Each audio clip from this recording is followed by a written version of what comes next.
Sistem pemidanaan. Pidana merupakan nestapa atau derita yang dijatuhkan dengan sengaja oleh negara melalui pengadilan, di mana nestapa tersebut dikenakan pada seseorang yang secara sah telah melanggar hukum yang termuat ketentangan pidana. Dan yang kedua yaitu pemidanaan. Pemidanaan merupakan penjatuhan pidana sebagai upaya yang sah dengan dilandasi oleh hukum untuk mengenakan nestapa penderitaan pada seseorang yang melalui proses peradilan pidana yang terbukti secara sah dan yang meyakinkan bermasalah melakukan suatu tindak pidana. Jadi, pidana berbicara mengenai hukumannya dan pemidanaan berbicara proses penjatuhan hukuman itu. Sejarah pidana dan pemidanaan di Indonesia. Pidana dan pemidanaan di Indonesia dimulai sejak WVS diberlakukan di daerah Hindia Belanda pada tahun 1915. Diadopsi sebagai hukum positif melalui Undang-Undang Nomor 1 tahun 1946 tentang KUHP berdasarkan asas konkordansi. Jenis penjatuhan hukuman menurut plakat tanggal 22 April 1808 yang berupa: yang pertama, dibakar hidup-hidup, terikat pada suatu tiang hanya untuk pelaku pembunuh. Dan yang kedua, dimatikan dengan suatu keris. Ketiga, dicap bakar. Keempat, dipukul dengan rantai. Kelima, dimasukkan dalam penjara. Dan yang keenam, kerja paksa pada pekerjaan umum atau yang lebih dikenal dengan kerja rodi.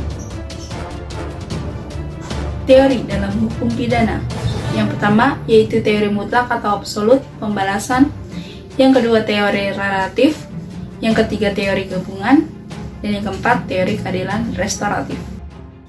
Menurut pasal 10 KUHP ada dua jenis pidana, yaitu pidana pokok dan pidana tambahan. Dalam jenis pidana pokok, diantaranya yang pertama ada pidana penjara, yang kedua pidana mati, yang ketiga pidana kurungan, yang keempat pidana tutupan, dan yang terakhir ada pidana denda.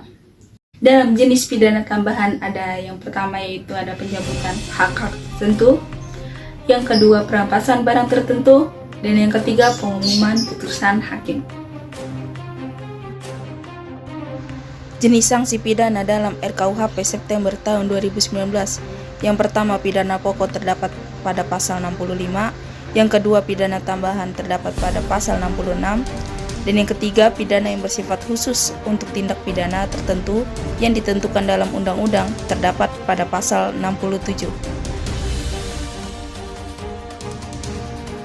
Pada pasal 103.1, tindakan yang dapat dikenakan bersama-sama dengan pidana pokok berupa 1. Konseling, 2. Rehabilitasi, 3. Pelatihan kerja, 4. Perawatan di lembaga, dan 5. Perbaikan akibat tindak pidana.